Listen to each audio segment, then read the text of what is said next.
Every year in our league, there are young players who raise their game to a level that changes the trajectory of their teams and football itself. You know what I'm getting at here. It's time for our Making the Leap Candidates 2025. That and more today on Heed the Call. Hedonists, assemble!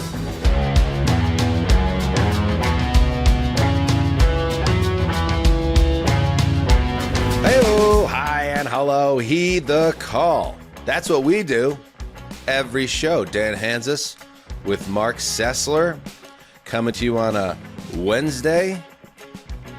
Mark, how the hell are you? I'm doing great. You know, I've been over here at my apartment preparing to do my part for, I know Justin and I are very excited for the Dan Hanzus annual Hall of Fame game bash. No. Large party at the Hanzus household to celebrate what is an epic intro to the season. You know what? It's not so much about the play on the field and who's on the field and if there are actual NFL players involved in the game that will have any level of impact at all come September. It's just the celebration of ball and a reminder, as we learned so well, football is family. We don't know whose family, but it's about someone's family. You know whose family? I'm so excited. One of my favorite things to talk about every offseason, going back, way back, are guys that are going to make the leap and become true impact players in our league. And hot damn if we don't have somebody that is highly qualified to have that conversation. He is our old buddy, and it's been too long. James Palmer, welcome back to Heed the Call, baby! Big applause for Palmer in a big spot.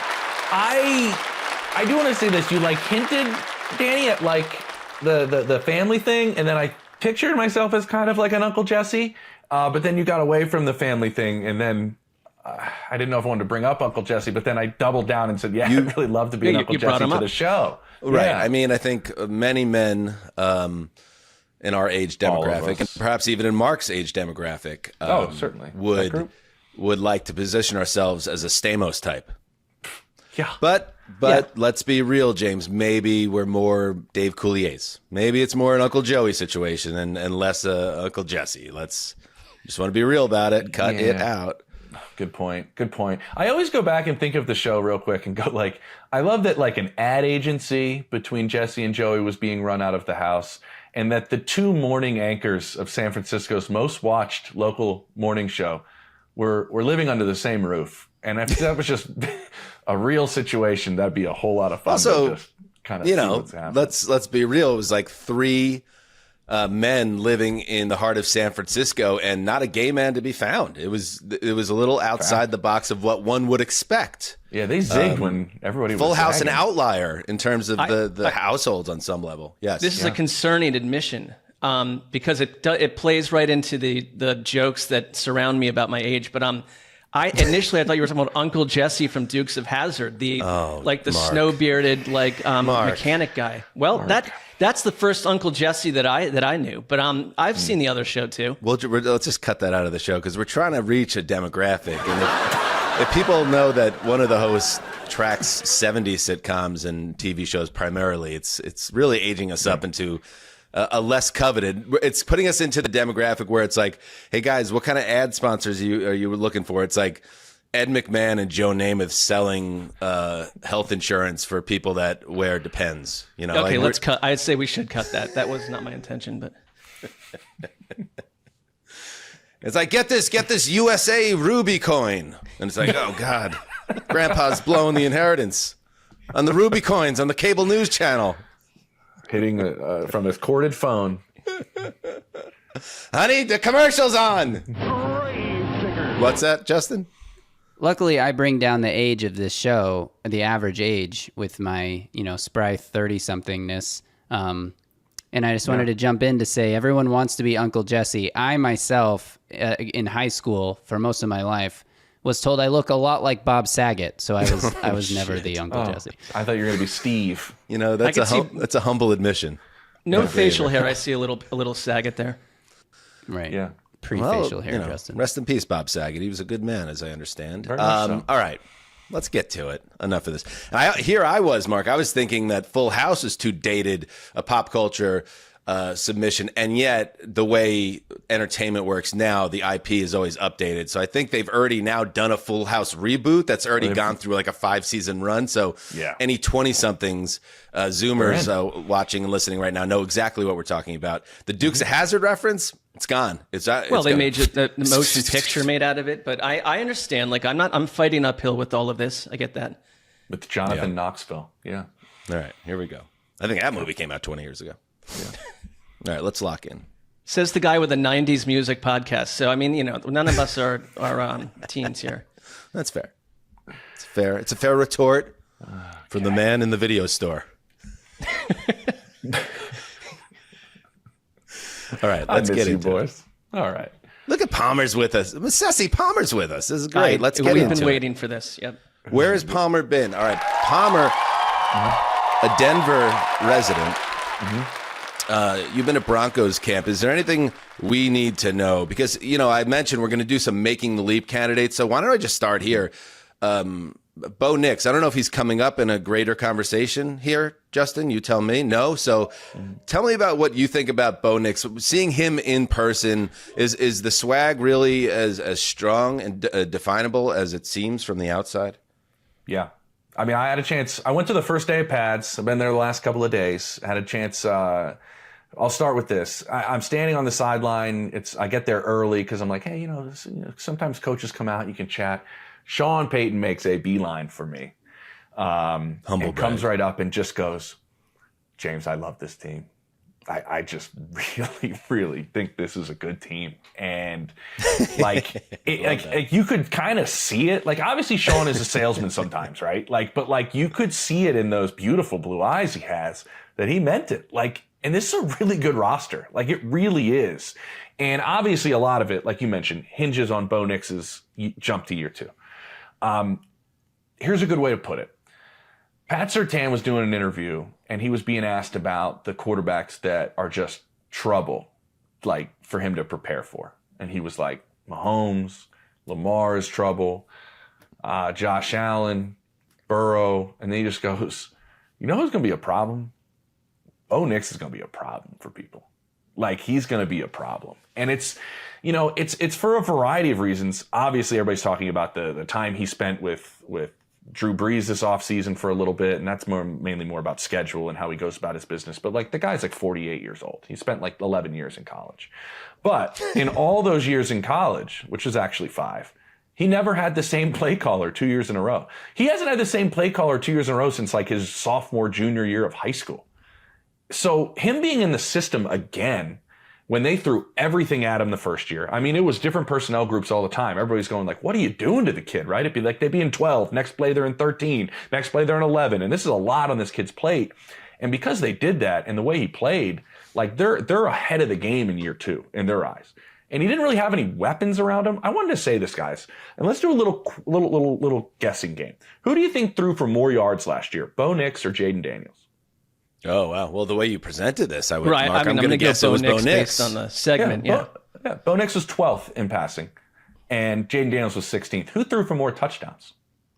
Again, well, now for the sake of the show, I'm going to be like, well, obviously, Jaden Daniels did the Offensive Rookie of the Year. He's a sensation. Going Bo Nix. What? Jaden Daniels. I know. 6th in touchdowns for Bo Nix. He threw 29. Jaden Daniels threw 25. Picks. Bo Nix threw 12, Daniels 9. Who do you think was sacked more? Mark, you take this one. I think that, you could go a couple ways here because you could say that he absorbed more punishment and succeeded, but I'm just going to answer. I'm going to go Bo Nix for the flush. Jaden Daniels was sacked 47 times, 6th most in the NFL. Bo Nix was sacked 24 times. The only 2 quarterbacks that played 17 games, like Bo Nix did, that were sacked fewer times, Lamar Jackson and Josh Allen. I think that's worth pointing out, in all honesty, the way he played as a rookie. And now they gave him a run game.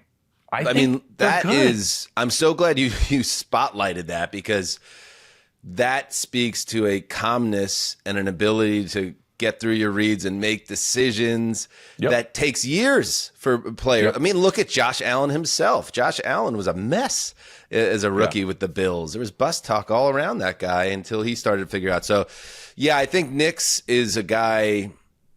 I mean, let's start talking about it. He's bigger, too. Like, he's bigger. Yeah. The process, Sean told me, between getting the play call to the snap, he's seeing more, right? Like, there's a lot that goes on for a quarterback from when you get the play call to when you give it to everybody till the ball is snapped. Like, that's a valuable time that varies among quarterbacks. He's seeing more in that. Like, he now has he didn't have a whole lot of weapons. He didn't have a one like Terry McLaurin. Like, Sutton's all right, a bunch of youngsters with him. Now he has J.K. Dobbins and R.J. Harvey, which Sean told me was like, that's the weapon I wanted to give him, like a run game. And then the other thing that he took advantage of is this is probably the best. Is this the best defense in football? I think it is, if they stay healthy. And you added Dre Greenlaw in the middle of it, which Sean is over the moon about. He was like, James, we're in pads. Just watch Dre Greenlaw. That's the only player you need to watch today. How have you escaped? Because I mean, it's on our radar that Sean Payton has a tendency to lose the fuse a little on reporters, but he seems very cozy with you. So that speaks to your I guess your affinity for him. I picked up on that too, do. Sessler. I think that was a little double brag by Palmer in a big spot. Hey, the head coach, the most high-profile guy in the facility, sought me out, and also Beeline. He's chewing out other reporters on the reg in his press conferences, like Parcells in '97, and here I am, essentially like Uncle Joey and Uncle Jesse up in the attic. Yeah. That's what we're doing. We're coming up with jingles, Sean and I. Like, hey, listen, like, he doesn't hide who he likes and dislikes. Like, it's definitely the way he is. I think that's with players. I think it's with media members. I think it's with everybody that's around him. Listen, I'm not saying I'm special. Jay Glazer was like in the huddle the other day. Like, you know, I mean, I'm not the only person getting a little bit. You don't have to put that. conversation You don't here. have to include that. Yeah, cut that part out. Yeah, cut it out. Cut it out. Cut it out. But seriously, tell me a defense you think might be better, like a defense right now that you think is better than Dude, Denver. you know who you didn't even mention yet? My boy, Hufanga. I love Hufanga. He comes over from San Francisco also. Dude, first play they have in pads, he comes up and just blows up one side of the Guy's line a player, on like a man. blitz. Like if he's healthy, which I'm told he is, the middle of the defense now is very physical with Dre Greenlaw and Talanoa Hufanga. Like, sidebar. Do you remember how good Dre Greenlaw was playing in that Super Bowl before somehow he tears his Achilles jumping up on the sideline? One of the craziest things. He was a mystery, yeah. everywhere. We went to a decade of Super Bowls, and watching that replay, from the press box, just coming up, heading to the field off the sideline, just collapsing a ball, and it's like the worst injury you could have, essentially, just about stunning. I'm told John Lynch won't even talk about it. There are people in San Francisco that will say, and truly believe to this day, if he didn't go down, they would have won that Super Bowl. Which, even remember, I think he played like the first quarter. He had He was out early. He had like a tackle on half the plays that were played until he went out. Like, they do believe he's that big of a difference maker. We'll see how he is post injury for Denver. But like, you have the Defensive Player of the Year, you have talent on all three levels. It's a really good team. To your point, if you look at the Broncos, if you go to like PFF before we move on here, like, they're, green is good, right? And it's like it's both sides of the line, because the offensive line has rapidly improved. Like, I think Sean Payton, along with growing Bo Nix up, has gotten this roster from where they were 2 years ago into a completely more dangerous place. And that's why I think they're one of the more interesting AFC teams out there. They really are. But this division's bonkers, right? Like, look at the four coaches. I love it.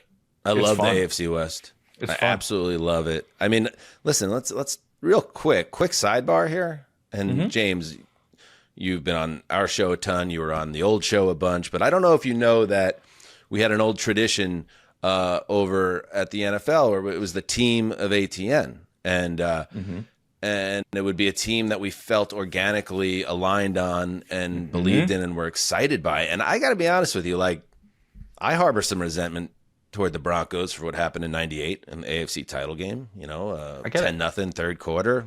Belichick and Parcells on the sideline. Vinny and the Jets. Curtis Martin, Keyshawn Johnson, Mo Lewis, Aaron Glenn primed to take 2 weeks off and then play fucking Chris Chandler, I think it was, in the Atlanta Falcons. Bloodbath. It would have been slaughter. It didn't work out for the Jets. They lost 24-10, and I've struggled with that. But at the same time, that was like 30 years ago. Get over it, brah. And I like this Broncos team. Yeah. I am a big Parcells disciple. I love Parcells, and Peyton is like, he is like your link to Bill Parcells. Yeah, I like you brought that him up as much as Sean brings him up. I like that he's making one big run here. The quarterback is young and exciting. Ceci, like, we could bring this to vote, and I want to have Connor involved in the conversation. But Conrad, the Broncos is a team that we can all get behind. Is maybe the inaugural team of HTC. Is it something we should talk about? It's it would be magnanimous on our part, because you mentioned that 1998 AFC title. Have you ever heard of the drive or the fumble? And then the wipeout that happened 2 years later. I'm not sure. Sorry, it's the Jets AFC title game that overshadows all that. Jet, double sidebar. Can you get into both those games in detail? Because I am not aware. And again, we might have a younger audience. Let's start with the first one. I think it was two and 3 years, was it? Yeah, I can dig into it if we want. I'm just saying it would be large of us to pick the Broncos. And yet I feel kind of anchored as you do. They're one of those teams that I feel, compared to we were a year ago, they were just so dull for a while. And it's like, there's some juice here, and I think they're kind of rising up, and the AFC needs a couple of new teams, some new blood, and the Broncos are one of those teams. Now, that said, had they not destroyed a Chiefs team with Carson Wentz at the helm in Week 17, we would have had the Bengals in the playoffs, which I think annoyed us back when that happened. But anyways. True. But they would have essentially beat the Chiefs earlier in the year, but get a field goal blocked at time. And there is that one more piece. There is the one more piece to it, Palmer, which is, I think, so much of the football public is sick of the Chiefs. And it would be nice to see something different happen in the AFC West after a decade almost now of nonstop Chiefs glory. So let's see. We'll stick a pin in that. Yeah. And James, we'll keep you in the know on it. Let me know. As someone who covers the team so closely, because I know that would be a big story to report back to Peyton the next time he bum rushes you in the middle of the field with a big man hug. That's a good point. No, there was no physical contact, but there was a stern index. Did he kiss you on the head, maybe? He's a freaky brother. No, he did not. He did not.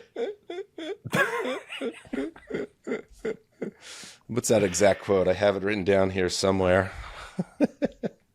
I don't know. The only time, by the way, I touched Sean Payton was at the Combine, and he got COVID a day later. So a little more ominous. What? So the last time Mark came in contact with Peyton, he gave him a communicable disease. So, okay, all right. Don't mention that. I will mention. Oh, okay. I won't mention that. It is one of the great Sessler stories. Some of those nights, some of the nights at like I don't know if it was the owners' meetings or what, but everybody's at the bar, and it's a shared hotel bar in the best way, where everyone is on the same page. Everyone's just looking to buddy up and have a few belts, and you get a few belts in Sessler, and there's just a change in the temperature, and also a fearlessness that envelops Mark. So in this case, it was a corner of these coaches, the highest of the high-level coaches, had all gathered in this corner of the hotel bar, like not in the bar area, but kind of off into the lobby. And I see it in slow motion. Sessler just chugging over there, and the classic Sessler outfit, whether it's like the dress coat on and the jeans with the boots or whatever. And he's just like rolling over, and he just busts into the conversation. I don't know, maybe I was with Wes or whatever, and I was just like looking, and they're like, is he doing what? How is this going to go? And I remember when we saw a couple of the coaches laugh at something you said, it was like, oh shit, thank God. Who knows what's going on there? It worked. I thought it was a hit. I thought it was a hit with those guys. That's how I remember it. I'm not sure how they. So you should remember it. You remember it? That's good. But it was an amazing memory that I'll never forget. And then you got the man sick. All right, now. Okay. Making the leap. Mark, why don't you get us going? Because that kind of was one. I think Bo Nix making the leap, and what is that leap from? From above average starter who hit the ground running after a bit of a ramp up period to maybe being a fringe top 10 guy. Does that feel like a fair place to put Nix's upside in year 2, that he could kind of enter that Justin Herbert airspace? Does that seem fair? I think so. I mean, we don't know. Yeah, it's fair. He's got to do it. We don't know, but that's what we're here to do, Sessy. Yeah, well- Prognosticate, baby. And the one thing I love about Making the Leap, and James, this was another one of our long-running series where at times, like between four of us as writers, we'd list like 40 candidates. And so you hit on a few and you miss on a few. But when you hit, you never let them forget it. The one part of it is you really got to dig into their tape. And I enjoyed this exercise because I got to take a look at another young quarterback entering year 2 who, barely played more than J.J. McCarthy, if you think about it. 3 starts at the end of the year. But go watch Michael Penix throw the ball. Michael Penix, to me, is a fascinating watch. And here's what he did in 3 games, real quick. He absolutely helped obliterate the New York Giants. Then they put him on prime time against a surging Commanders team. And Michael Penix, to me, shows what he is in this game. In the end, in the fourth quarter, he drives the team down the field with 2 fourth and long completions to etch overtime against the Commanders. Now, they fall there, and that kind of essentially sort of knocks them out of the playoff race. But the throws he makes in that game are pretty incredible. And the next week against a Panthers team that got way better than we thought, Penix is back in there in a high-pressure situation, and he is showing chemistry with the weapons that Cousins was fine. But in the past, it feels like Falcons' weapons just never really awoke. He's hitting Kyle Pitts for a touchdown. Drake London's on fire. And what he does and what I love about him and why he seems beyond his years, and he's 25 or 26 at this point, so he is an older second-year quarterback, which I actually like. I do too. He stands in the pocket over and over, and it's, and he was pretty well protected, but when that wasn't the case and it's crumbling around him, he does not flinch. I just love the traits about him. I've been watching, I like to watch their interviews like in year 2 and come in. Some of it's garbage, but some of it kind of shows who these guys are. And I think that he is someone, a small sample size, has really a maturity to him. And the one thing I think watching that tape is that when you went from all these quarterbacks that the Falcons had to Cousins, who was not the version of Cousins that we know, the players around him, the Drake Londons, the Kyle Pitts, like they love playing with him. They love playing with him. And he showed immediate chemistry with a bunch of them. And even now, and I know this, I'm never going to bring up Kyle Pitts as like, look at him this year, but even in camp, there's been a connection that has not been there with Kyle Pitts being a little healthier. So I'm arrow up on Penix. I guess it's like you have to kind of just sign up and believe because we don't know. We've only got a number of games to look at, but there's things about him that look to me like the quarterbacks I've always enjoyed to follow. And I think it's arrow up for the Falcons. We used to kill them for drafting him after they signed Cousins. It's kind of working out because 2 years later, the money doesn't matter. And I think you got a starter right here. Can I make a I would quick say point? the money matters, by the way. It was still a stupid decision I can't let you go there, Mark. It was still a bad decision to sign Cousins, then draft Penix. They should have just drafted Penix if they love Penix so much. But Cousins was injured. I'm with you. I'm not saying that made sense, but they really loved Penix. If you go back, the whole organization signed off on that. So you either sink or swim with it. Like the criticism of the Falcons last year was less about like, oh, can Penix play, and more like, why did you invest this level of resources on both levels of the team? But like to the main point, if the goal ultimately is to build the franchise and send it in the right direction, it's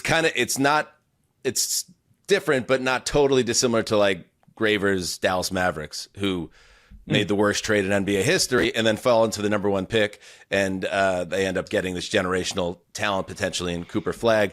It's not the same situation, but like if Penix is the guy that you think he becomes this year, and I think it could happen as well, although we haven't seen a lot from him, but it's possible, they'll be fun and they'll work out the money side of things. But it did put him in a hole, the Cousins side, and he's still on the team, which is annoying. But that's weird. They also have James in Cousins. As awkward as the situation is, he's never going to be a problem, Cousins, and so you're going to have Penix with a wide open runway to get better, and I'm excited to see what happens with him in a full year.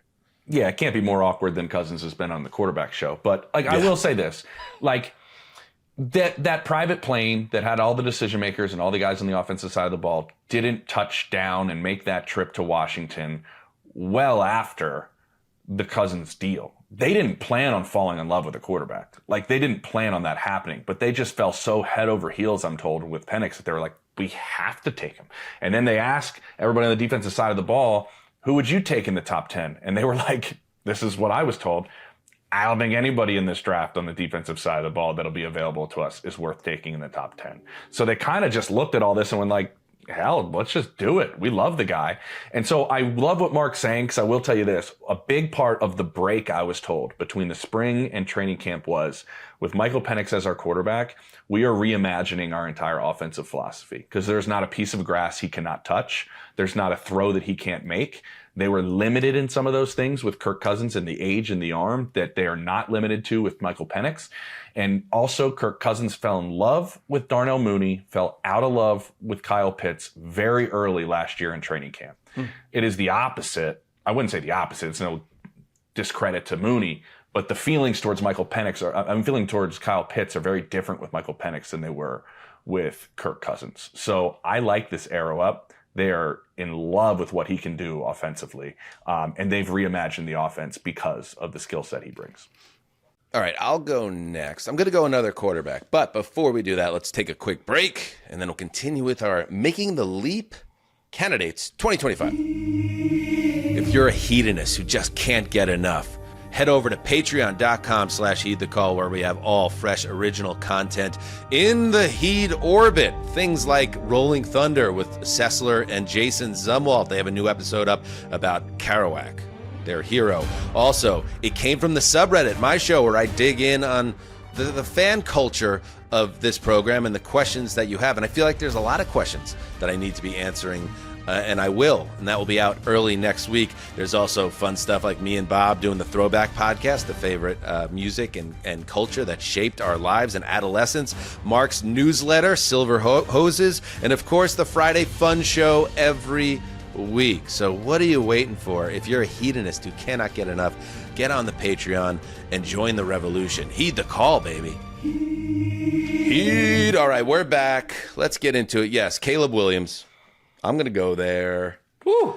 Number 1 overall pick, 2024 with the Bears. His dad was all pissed off. Chicago is where quarterbacks go to die. And you know what? Whether or not you believe that he should have been chatting with Seth Wickersham and putting all that talk into the public sphere, he wasn't wrong about year one. It was a total mess. And this was a team where Matt Eberflus was not the right guy.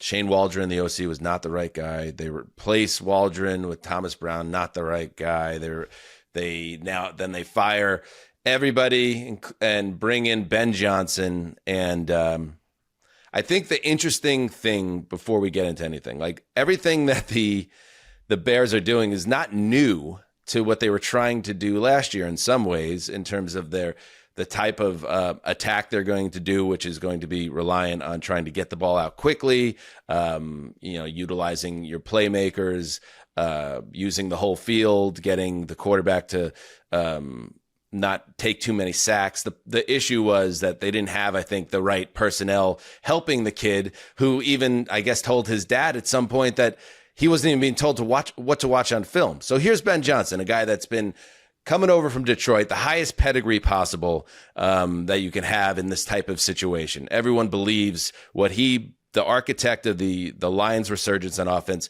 he could take that and bring it to Caleb Williams. And also now you have Caleb Williams that has a really nice group of playmakers around him. He has an offensive line that has been overhauled. We don't know if it's better yet, but it's been overhauled.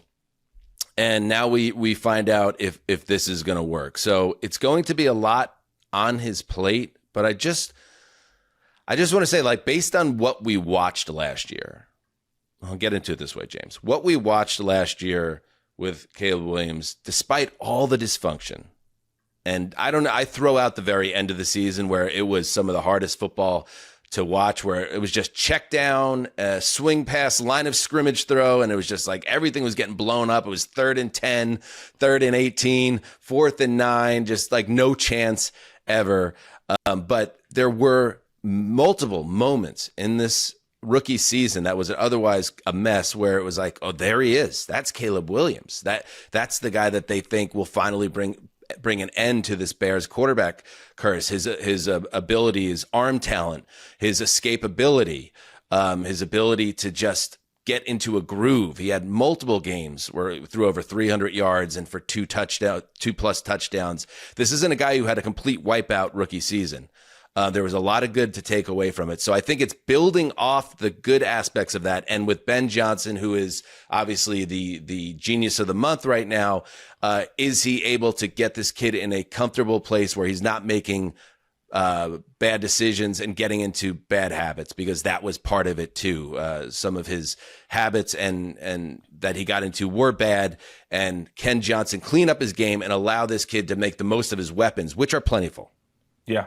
I think we're always victims of recency bias. I mean, Jaden Daniels made us completely forget about C.J. Stroud after his rookie year, and Jaden Daniels made us completely forget about, as we talked about earlier, Bo Nix in his rookie year.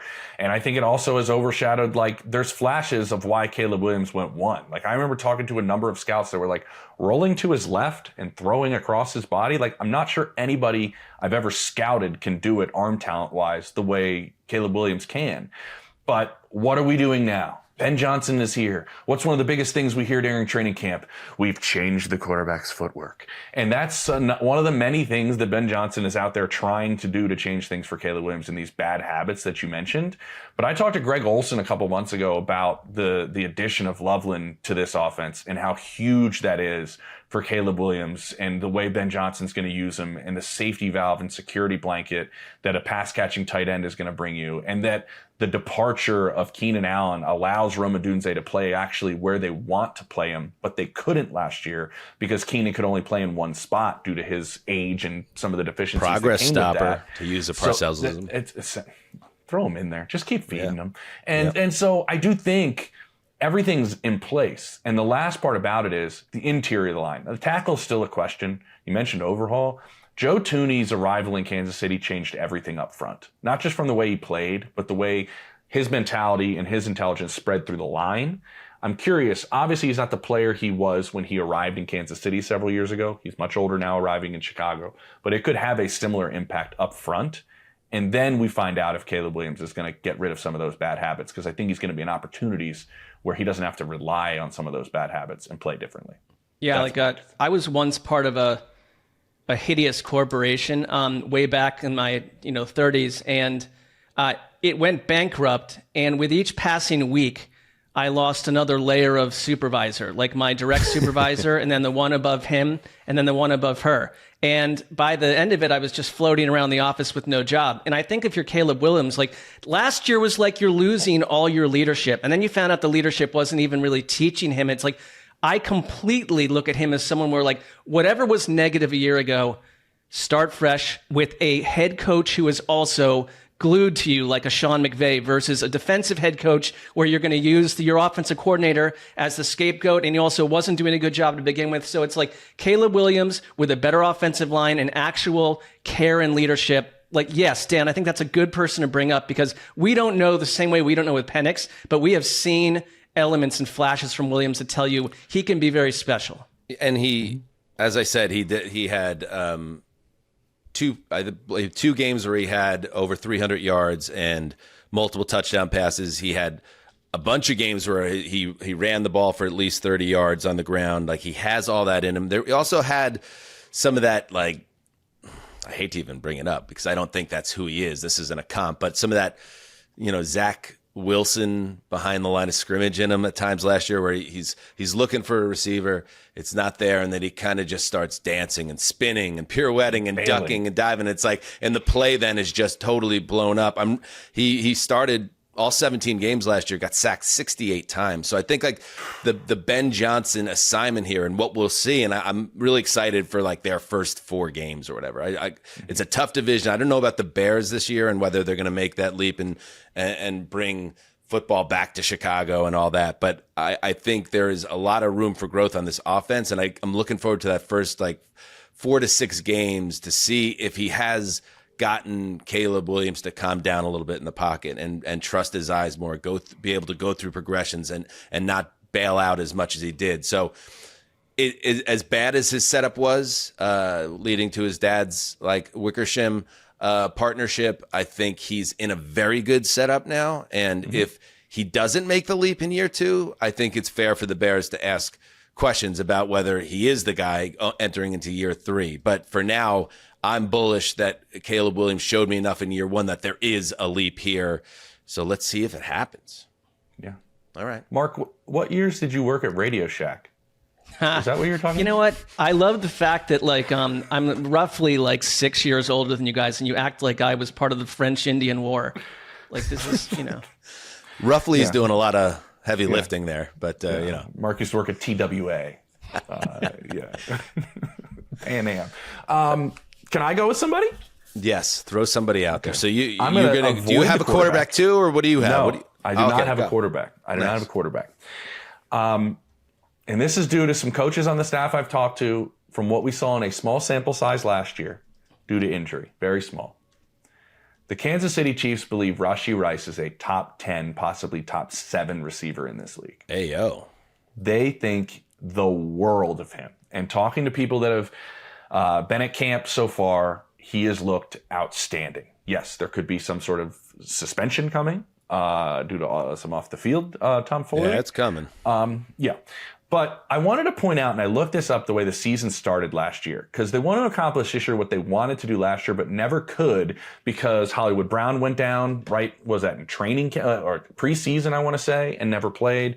And then 3 weeks in, that's all we get to see of Rashee Rice. But in those 3 weeks, week 1, 9 targets, nobody had more than 3 outside of him. Week 2, 6 targets, 5 catches, 75 yards, touchdown. Week 3, his last full game, 14 targets from Patrick Mahomes. Nobody else had more than 5. I remember going into the year last year where they were like, this is the focal point of our offense. It's Rashee Rice. It's not Travis Kelce. That's only going to be compounded this year, right? With Kelce even being another year older, and he knows what his role is going to be. And they want to be a little more explosive, and they have Worthy to go deep, and they have Hollywood Brown to go deep. And now the shallow crosses that some people in the league tell me like there may not be anybody better than him about going across the field in that 5 to 10 yard kind of range. And when he gets the football, he is a running back with the ball in his hands going downfield and yards after the catch. So if I'm basing this off of the Chiefs' expectations to where they think this guy is going to be a top 10 wide receiver in the NFL in his, 3rd year. And we remember what he did in that rookie season before last year. I think this is a huge jump that Rashee Rice comes onto the scene as one of the best receivers in football. I like it. I like it. Go ahead, Mark. Well, I was to say the details of the suspension, a different conversation. Like, For sure. I don't worry with a team like the Chiefs. You'll ride that out, and he'll be back at some point. You're right. Like first day of camp, he was already the most targeted guy for Mahomes. Like they have a connection. They waited for that, and I like this group of wide receivers in general. It's not just him alone, but if these guys stay healthy, it's like he is a breakout candidate because that offense is just gonna do its thing, and they've waited for someone to come and play this role. And if you can do that, it's a big boost for Mahomes as well. Can I ask a question? What is waiting for the Chiefs? You expect the Chiefs offense to do its thing. What does that mean in 2025? So they wanted to be explosive in 24. It was, let's get back to, obviously there's no other player in the league like Tyreek Hill, but let's get back to forcing teams to cover much deeper, to cover more ground. Remember, they were kind of a dink and dunk team the last couple of years because they had no ability to stretch the field. That was the point that they wanted to make last year with the addition of Hollywood Brown, and they wanted Xavier Worthy to be the complement to that. And with both those guys being able to stretch the field, Rashee Rice and Travis Kelce had all this room to work in the middle of the field in the underneath game. Well, then Worthy was supposed to be a complement to it. Hollywood goes down. Worthy's thrust as a rookie, and if anybody knows Andy Reid's playbook, it's so extensive as a receiver. It's way too much on his plate. He did get, we saw him in the Super Bowl, when the game was over, but going out there and making plays. And now with all of it together, we want to be explosive. We're tired of having one of the most talented arms in football, one of the most talented arms we've seen maybe ever in this league, being I don't want to say a game manager, but Patrick has talked about that. We have a good defense. Let's possess the ball. They had more 10+ play drives than anybody in football last year. They want to get back to being explosive. Yeah, they're so just matriculate down the field. I think part of the exhaustion around the Chiefs that I think is less played up, but is equally, I think, an issue for many of us is it's not so much, the Chiefs get all the breaks. And it does seem like the officiating sometimes goes their way, or just the ball bounces a certain direction in a big spot. But also they stopped being fun to watch on offense, and Patrick Mahomes continued to be this great, field general, and they kept winning, but. I'm bored of the Chiefs. I think we're all kind of bored a little bit of the Chiefs, and by their just the way they've found a way to just grind through seasons and even through playoff runs. It would be fun if there's some explosiveness back to it. Is Rice the guy that turns the key to make this engine really roar again? We'll see. I mean, first of all, is he 100% healthy? I know we're getting good camp reports, but it was a lower body injury that ended his season. We do have the suspension coming, but good hockey reference. They need it. God, they need it. They need somebody to really step up and be like an all-pro level producer, because obviously Travis Kelce, I think it's safe to say, isn't get that guy anymore. And Tyreek Hill is long gone by now. Good one. All right, let's do a quick speed round. Okay. I'll add one here. San Francisco 49ers. There are a lot of people are into, I feel like, the Niners, and we're going to do our over-unders later this summer on teams, and maybe they'll come up. I'm not as bullish on the Niners. It feels like people have blown past last year and now have them as NFC title entrants again. And I guess I'll save that conversation because I think it's a good conversation to have. But a lot of like win prediction models and Vegas and Mark, we had our their schedule's easier. Yeah, we had they have a great schedule. I think they get the AFC and NFC South. Right. I get all that, but they also lost a lot of pieces, and they're in transition in a lot of ways. So I don't know about the Niners, but I do know about, I think, Ricky Pearsall. I obviously his rookie season could not have started worse. He literally was shot in an attempted robbery, and thankfully he was able to recover from that and then get on the field. And then once he found his way into that offense, which is obviously the whole team was kind of just massacred by injuries last year, he immediately found a role. And that game, week 17 against the Lions, was kind of like the Eureka one. It was like you could see it. I think he went off for. What was it, Justin? He had a massive day in that game, and the Lions, a team that had deficiencies on defense, no less, but he was just running wide open prairie fields across the field and making plays, showing off his route tree, showing off his escapability, showing up the ability to beat them deep, the defense deep. So I think there's a lot of space for Ricky Pearsall to have a big year 2 leap. No Deebo Samuel, of course. Brandon Ayuk is sidelined indefinitely after his bad knee injury last year. Juwan Jennings is kind of the dog there, maybe, with Christian McCaffrey, hopefully the engine of the offense. But there's going to be a lot of space for a guy like Pearsall to develop, and I could see him being a guy that gets a ton of targets in this offense and will know what to do with it. So Ricky Pearsall is another making the leap candidate. Sessler, you're up. Okay. Yes, Gravedigger, you're up.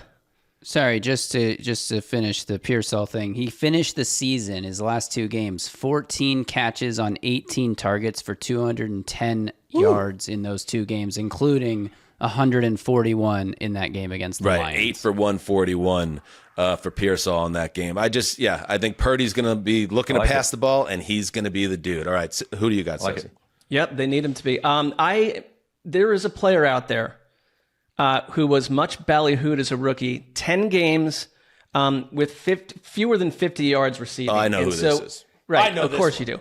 But I think it's like ridiculous to say he didn't have a very productive rookie season. He had 885 yards, 8 touchdowns. Marvin Harrison Jr., only 4 other rookies with less than 65 catches, he had 62 catches, have ever done that. 2 of them are Julio Jones and A.J. Brown. So it's like... Decent.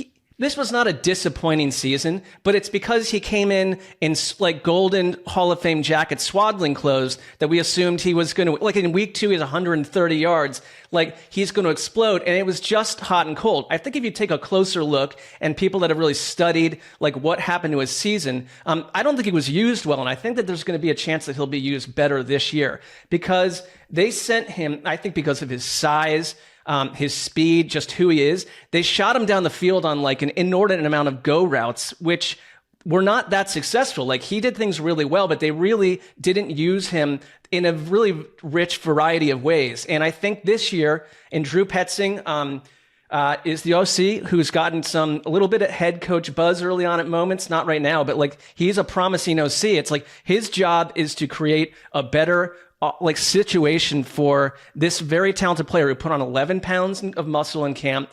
He is 6'4", 220 right now. And here's what I like about him. I thought he was a little unplugged in terms of what's his personality a year ago from the draft on. Like listening to him, again, I like to listen to these guys. Like I see someone that is a little stung by a year ago and motivated to prove that he is the junior of this incredible family line. And also one last thing, you've got Trey McBride around you. You've got Michael Wilson. You've got James Conner. Greg Dortch is a good receiver. And if Kyler Murray can be the better version of Kyler Murray, I don't see what he doesn't have to do it alone. I think Marvin Harrison explodes this season. If the Cardinals cannot mishandle him, I think he has a monster year too. I like that. That's a home run to me, Mark. Yeah. And if he doesn't have a big year this year, I'm more willing to say the Cardinals f***ed it up rather than there's something wrong with Harrison. Sure. All right, close it out, Mr. Palmer. Quinyon Mitchell, the cornerback for the Philadelphia Eagles. Okay, there you go. I think after this season will solidify himself into that top group of corners that when I ask offensive coordinators and quarterback coaches, I'll just remember the names I bring up. Patrick Surtain is unanimously always considered the number one corner in football. The guy behind him, by most people's accounts, is Derek Stingley. The guy behind Stingley, by most accounts, is Trent McDuffie. Those are the top three in most people I talk to around the league's minds. I think Quinyon Mitchell can get himself into that top 5 corner group after this season. He was outstanding as a rookie. They put a lot on his plate. I know a lot of people in Philadelphia. I kind of went with 2 Super Bowl teams, right? I know the work ethic that they know. He calls coaches at 2, 3 in the morning. Not, hey, I'm Rashee Rice. No, I'm studying film. What else do you want me to watch? What else do you want me to look at? And they're already starting to come up with the thought process of having him shadow number ones. So he's been playing on the left and the right during training camp, as they'd like to see if he can become a guy that follows people around. What puts him in that situation, and in a really good situation to be able to do that, is his secondary coach, Christian Parker, who was with Pat Surtain in Denver, who was with Jair Alexander in Green Bay, and made both of those guys into number one shadow corners. I think Quinyon Mitchell has the ability, specifically in training camp, as he's been locking up A.J. Brown and Devontae Smith, just decent receivers he has to go against when ones go ones, has a chance after this year to be considered in that top 5 corners in football.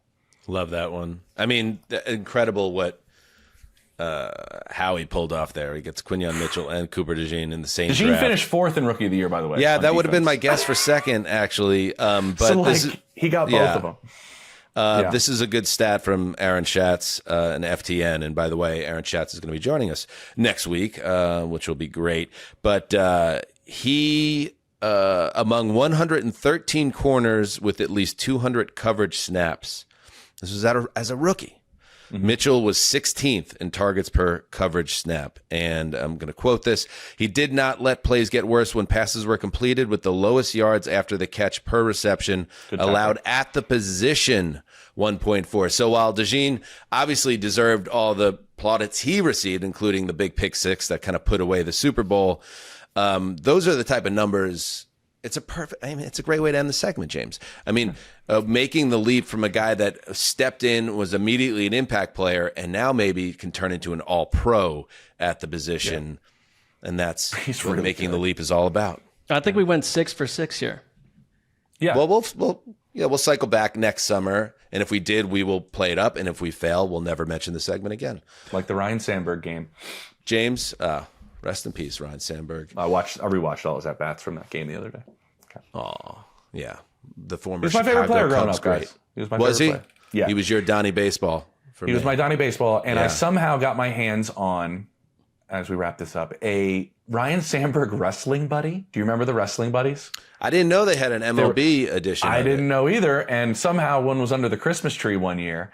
And later in life, as an adult, I got Ryan Sandberg to sign my wrestling buddy, Ryan Sandberg. And I still eBay that own it. thing. I don't know. The Wrestling Buddies, you could fly this up, Justin, but the Wrestling Buddies was like a weird like turn of the 90s toy I had. And, you know, this is a little Hulk Hogan? macabre. Macho Man Randy Savage? Yeah, I had the Hulk Hogan Wrestling Buddy, who we recently lost, the Hulkster. So we're just collecting. I hope if you're somebody who was turned into a wrestling buddy, I guess head on a swivel. I guess. Most of guess them what? The head were didn't gone move within a much couple years. on the Wrestling did Buddy, not so your head was not on a swivel if you were a wrestling buddy. Mark, do you want to share anything about your favorite childhood toy, the Pet Rock? Yeah. I'm not even responding to this. All right, James Palmer. Mark's like back when we used to stare at an open fire. Oh, in 1988? Come on. Get out of here. Palmer, Both of you. you've done it again. Thanks. Oh, boys, I love you. Next time. This is great. See you, James. All right. Thank you. There he goes, James Palmer. He is the man. He is the greatest. And we'll obviously stay in touch with him as he continues his coverage of our league. Hey, let's before we get out of here, let's do a quick spin around the league and do some news. Raiders! I'm such a character, such an animated, sick, twisted individual up here. And Oh, no.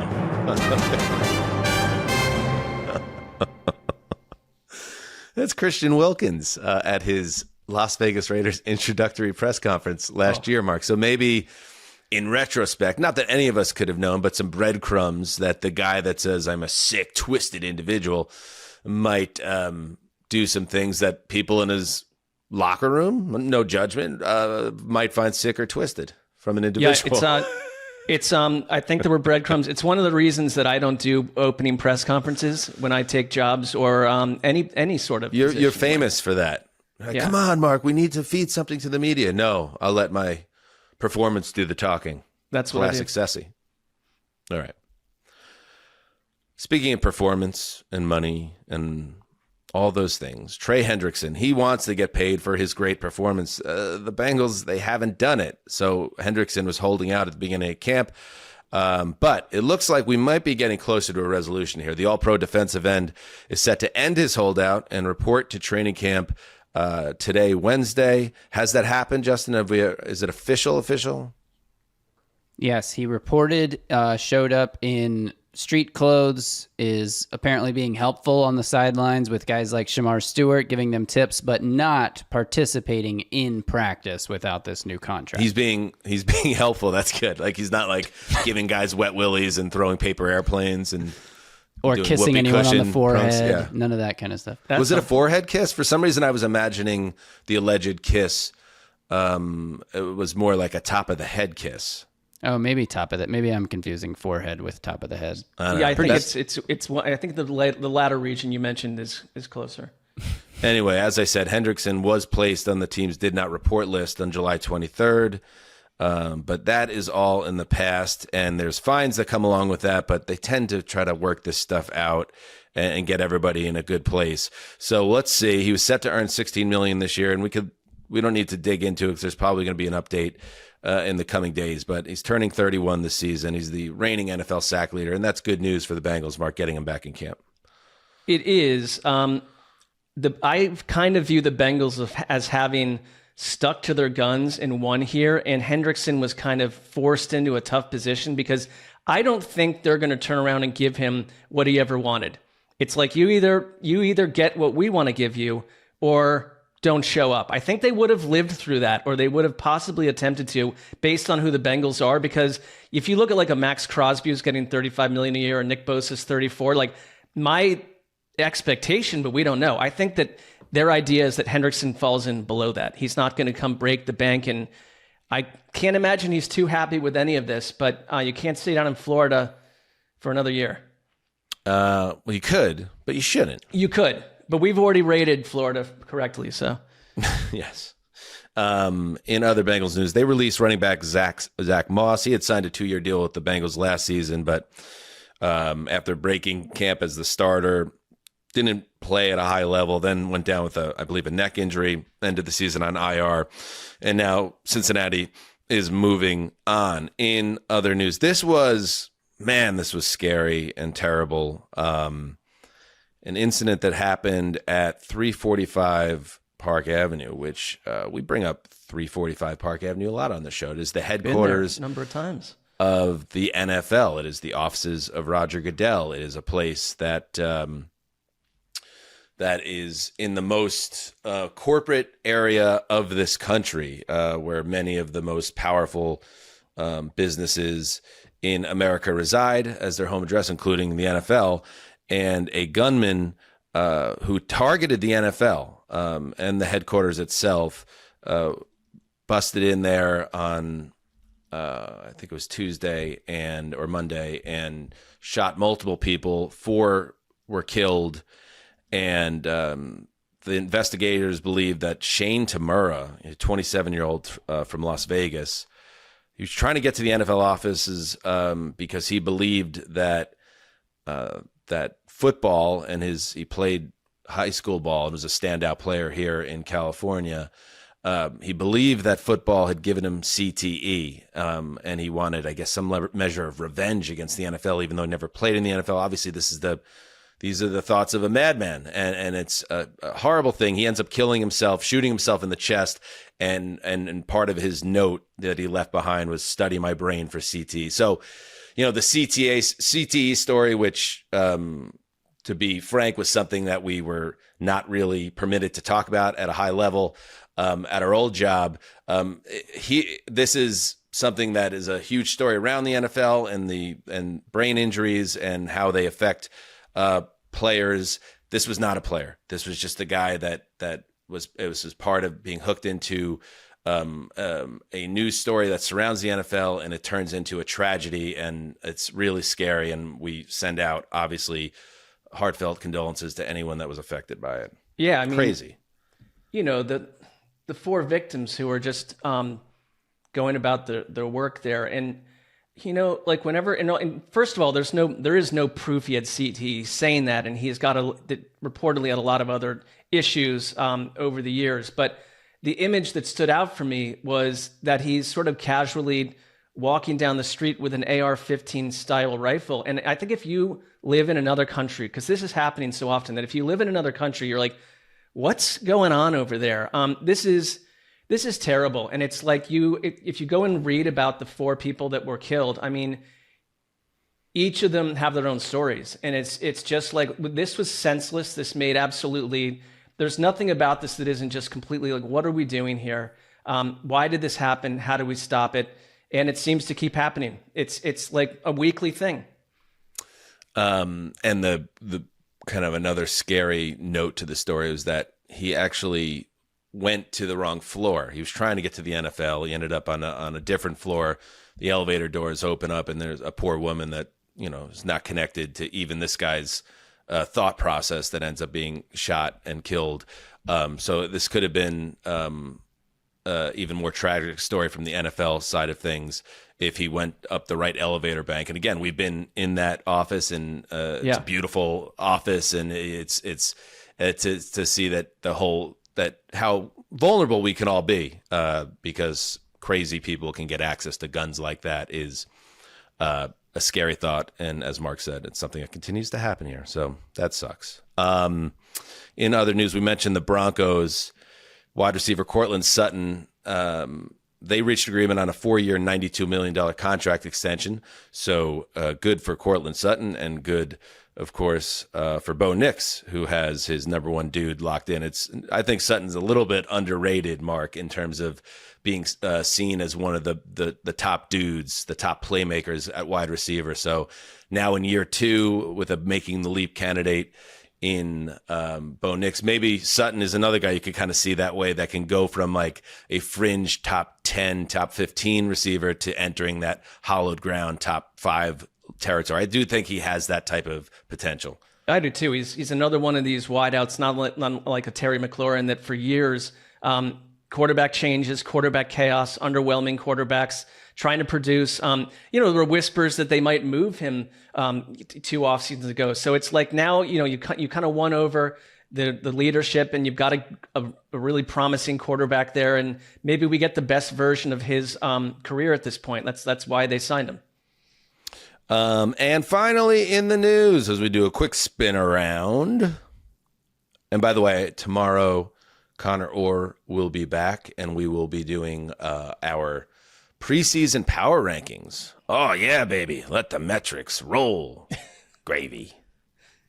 As we do an early look at kind of where all the teams fit. We'll all submit our own rankings, and then we'll find a way to mathematically is it the mean or is it the average? Let the metrics roll, Both. you said. It is both the mean and the average. And yes, it's usually a pretty high-performing podcast, so... The way his tone, Mark. Did you hear his tone on that It's one? disgusted. It's just He's like, disgusted with the whole concept. And yeah, it's like the Adam Scott character in Step Brothers when what's his name asks, like, is that a big fish? He's like, yeah, I'd say it's a pretty big fish. I think that's kind of the tone of Graver toward one of the co-hosts of the show. It was And dismissive. I didn't care for it. Anyway, Apologies. finally in the news, let's hear that CBS Sports NFL theme. People kind of sleep on this theme a little bit. I think it's pretty good. It's not as famous as the Fox one or even the NBC one. But this one's pretty good. Where would you put this in the power rankings of the themes, Sassy? 3. Is that crazy?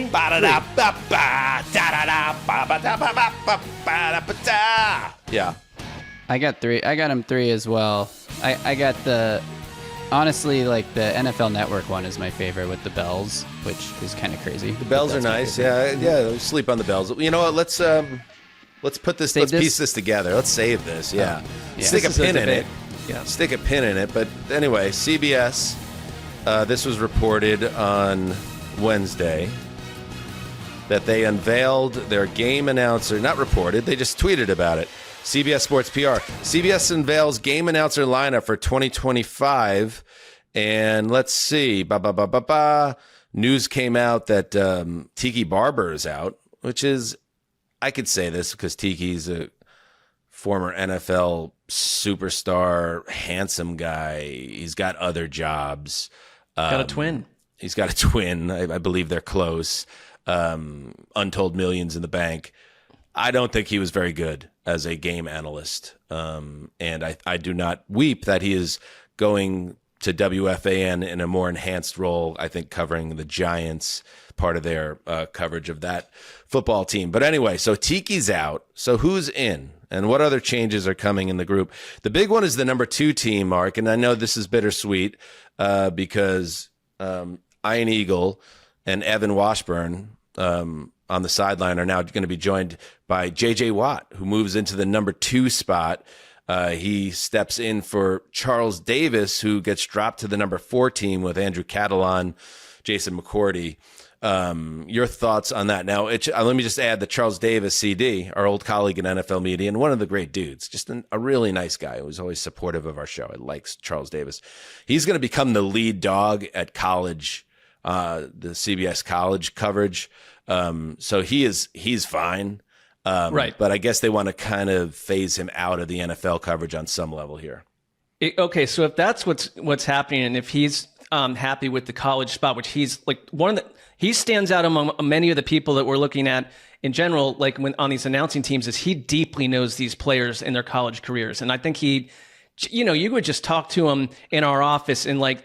He's a great guy, but he is deeply embedded in knowledge. So my first thing was like, I kind of wanted him on the number 2 team they've got Kevin Harlan with Trent Green. I've always had a little bit of a problem with the Trent Green ranking there, but I want Davis and Harlan together. But I like Ian Eagle. The whole thing is like J.J. Watt. It's another one of these, we just don't know how this is going to go, but we're going to elevate you above everyone. This seems to happen once a year. And I don't find J.J. Watt to be a particularly controversial or alluring verbal personality, but prove me wrong. Yeah, obviously they love the big names, and J.J. Watt's one of the biggest names, and they're trying to get the most bang for their buck after he did some studio work for them last year. But here's the way to look at it, Mark, and other fans, and actually Justin, while we're here. Like, if you're a fan of a AFC team that is not one of the premier teams or expected to be in a lot of like high profile games. That means you're going to get more Charles Davis. You're going to get a lot of Catalan, Davis, and McCourty.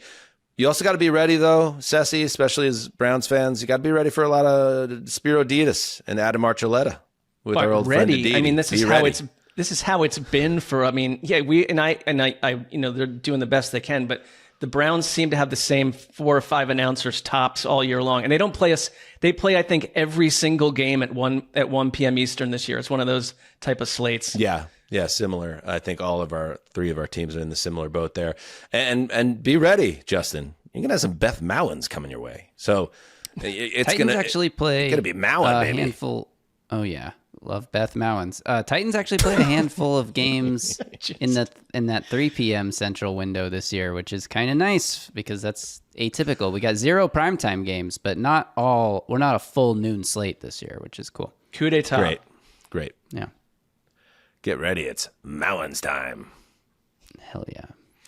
All right. And that's what's happening in the news.